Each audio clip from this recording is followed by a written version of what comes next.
बिहार में नई सरकार बनने के बाद ये दावा किया जा रहा था कि सब कुछ ठीक चल रहा है। मंत्रिमंडल के गठन को लेकर के पटना से लेकर दिल्ली तक बैठकों का दौर चल रहा था। तेजस्वी यादव खुद गए थे दिल्ली, उनके साथ ललन सिंह भी थे और सोनिया गांधी से लेकर के अन्य दल के नेताओं से बातचीत हुई, जो कि खबर के माध्यम से हमने आपको बताया। लेकिन अब जबकि मंत्रिमंडल के नाम फाइनल हो गए हैं, आपको पता है कि लगातार ये बातें सामने आ रही हैं और जो सूत्र बता रहे हैं कि कल दोपहर के बाद मंत्रिमंडल के मंत्रियों का शपथ ग्रहण होगा। जिन लोगों का शपथ ग्रहण होगा उन्हें सूचना दे दी गई है और लोगों को सूचना देने के साथ ही बवाल बढ़ गया है।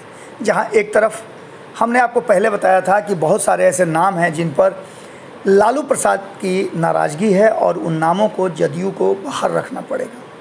पहले भी ऐसा हो चुका है 2015 में भी, और एक बार फिर से जब नीतीश कुमार साथ में आए हैं तो ऐसा लग रहा है कि मजबूरी नीतीश कुमार की है और ऐसी स्थिति में वो तेजस्वी यादव के सामने पूरी तरह से कहा जाए तो सरेंडर कर चुके हैं। इसके साथ ही कांग्रेस, जो कि लगातार महागठबंधन का हिस्सा थी और बीच बीच में राष्ट्रीय जनता दल के साथ टकराव की भी स्थिति में वो मजबूती के साथ खड़ी रही, आज एक बार फिर से उस कांग्रेस को जो कुछ भी हुआ है पीछे, उसका दंश झेलने का कहीं ना कहीं पड़ सकता है। आपको बता दें कि आने वाले 2024 के चुनाव को लेकर के अगर रणनीति की बात करें तो कांग्रेस महागठबंधन का हिस्सा बनने के लिए तैयार हुई है, क्योंकि 2024 में एक बड़े गठबंधन की बात की जा रही है जो नरेंद्र मोदी के विरुद्ध चुनाव लड़ेगा।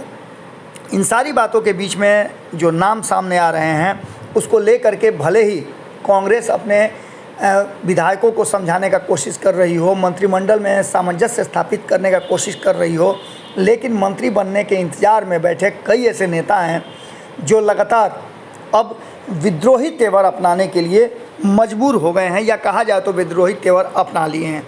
वहीं आपको बता दें कि जनता दल यूनाइटेड में भी लालू प्रसाद के हस्तक्षेप के बाद कई लोगों का पत्ता साफ हो गया है, जिसमें कहा जाए तो उपेंद्र कुशवाहा का नाम सबसे बड़ा है। उपेंद्र कुशवाहा पटना से बाहर चले गए हैं, बिहार से बाहर चले गए हैं और वो मंत्रिमंडल के शपथ ग्रहण के बाद वापस लौटेंगे, ऐसा हमारे सूत्र बता रहे हैं। लेकिन इन सब के बीच में सबसे बड़ा झटका जो है वो कांग्रेस को लगने वाला है, क्योंकि कांग्रेस ऐसा सोच रही थी कि जो वाम दलों का सीट है वो कहीं ना कहीं कांग्रेस के खाता में जाएगा और कांग्रेस ने अपने 5 नेताओं का नाम लिस्ट में शामिल किया था।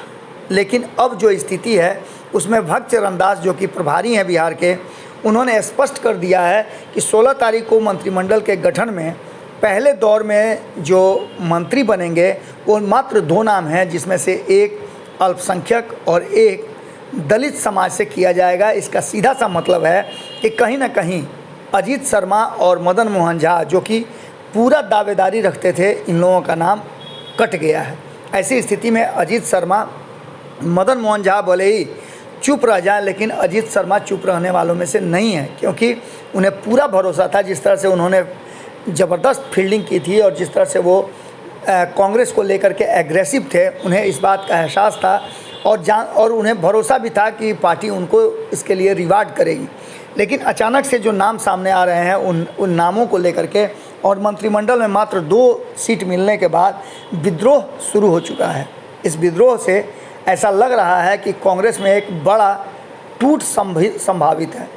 लगातार इस बात की चर्चा चल रही थी कि कांग्रेस के कई विधायक जो हैं वो नीतीश कुमार के संपर्क में हैं, लेकिन अब जबकि नीतीश कुमार पूरी तरह से लालू प्रसाद और तेजस्वी यादव के सामने सरेंडर कर गए हैं, वो मंत्रिमंडल में कोई भी हस्तक्षेप नहीं कर पा रहे हैं। ऐसी स्थिति में कांग्रेस को जो घाटा होगा उसका सीधा असर जो है उनके विधायकों पर पड़ने वाला है। भारी विद्रोह के बाद अब जो कांग्रेस की तरफ से जो भीतर खाने से खबर आ रही है वो इस बात की तरफ इशारा कर रही है कि कहीं ना कहीं जो आने वाला मंत्रिमंडल का गठन होगा, उस गठन के बाद महागठबंधन के कई घटक दल में बवाल शुरू हो गया है।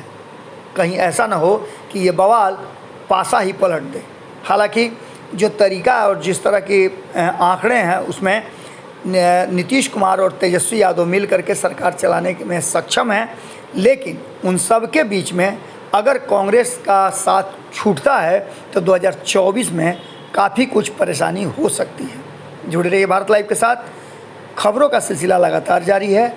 हमारी नज़र बिहार में होने वाली हर छोटी बड़ी घटना पर है। आपकी नज़र भारत लाइव पे होनी चाहिए। बहुत बहुत धन्यवाद। और वह बिहार के राजनीति और बिहारियत से सरोकार रखेनी तो सब्सक्राइब बटन दबा के चैनल के सब्सक्राइब कर ली। ओजे एगो घंटी बा, ओकरा बटन दबा देला से कुल सटीक और मारक खबर रुआ मुफ्त में मिल जाई। अगर रुआ पत्रकारिता के हमनी के नया प्रयोग में सहयोग कर चाहतानी तो ज्वाइन बटन दबा दी। पेटीएम नंबर नोट कर ली 9386816700। धन्यवाद।